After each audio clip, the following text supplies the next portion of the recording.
I'm the daughter well, I'm a young minority college grad and the daughter of a person that came to the country of that age. And I'm worried about the workers that are currently being exploited and mistreated in this country that historically and realistically we've always needed those hands to do work in this country. And now we're leaving those same workers without rights, without a process, without anything because of that we don't have documents in the country that we say is for liberty and democracy, and yet we don't have an answer for it.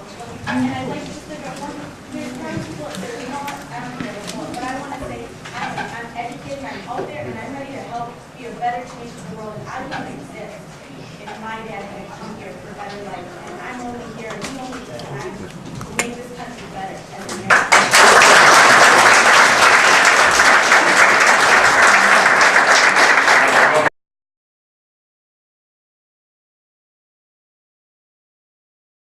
So let's then set up a standard to deal with what is called earned legalization. Let's have an earned legalization program. And here, the two authors of this provision are left and right. Ted Kennedy on the left, and John McCain on the right. You know what I say about McCain? Good for McCain. He did the right thing. It's not helping him in his race. And you know, McCain is thinking the last thing he wants is praise from me. I'm going to praise him because he did the right thing. It's not helping him. But once in a while, you should do the right thing. And so this is what the earned legalization bill is. Number one, you can stay if you follow the following conditions. One, first of all, you don't get amnesty. You don't get automatic citizenship. But you can stay if you follow the following conditions. One is you learn English. Yes. No Yes. problem. Yes. Number two, you pay back taxes. You know, you've been here 7 years, you pay 7 years of taxes. Number three, you pay a fine for having come here illegally. And that, you know, that's controversial because one of the fines in the Senate bill for a head of household was $9,000. Okay? And that's too high, but that's what it ended up. Number four, you got to pass a background check. That makes sense. You don't want somebody with a criminal background. Number six, you got to quote embrace American values. What does that mean? That means that, you know, any of you here that know somebody in this category, and if you certify that person, you know, participates in the community, goes to church, can stay. And then lastly, that person has to certify that the job they have has first been posted for an American. And then, the final point is none of those 12 million can get processed before those that are trying to get here legally. So what does that result in? That results in, for 9 years, you can get a green card. After 9 years. After 12 years, you can apply for citizenship. So, you know, to those that say this is amnesty, this is not amnesty. That's the politics of fear. Is it citizenship? No. I mean, you're setting up a procedure that, is it messy? Yeah, it is. Is it going to be more bureaucracy?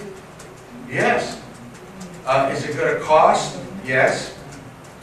But I believe of the three, it's the most logical, humane alternative that is consistent with our values, that basically says, you know, you can't, that we're a nation of laws. Now, if somebody has a better plan, I'd like to hear it. Now, there was one provision that I really violently was against, and that was one that said, we're going to emphasize job skills as opposed to family reunification. You can't split up families.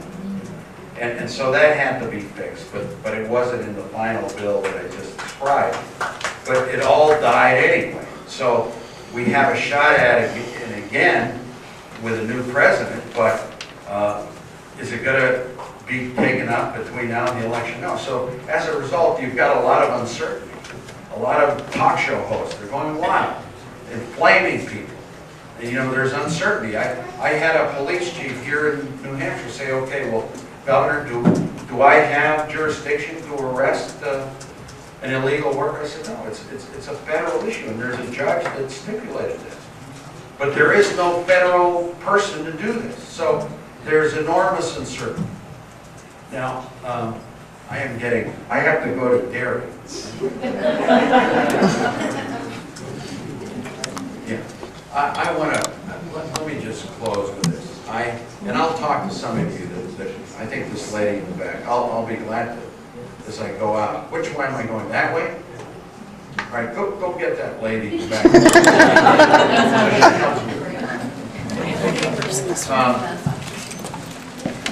Here's my first point. Thank you for being. This has been long, but I've appreciated this, and I hope you have. I've tried to be honest. I've tried to tell it like it is.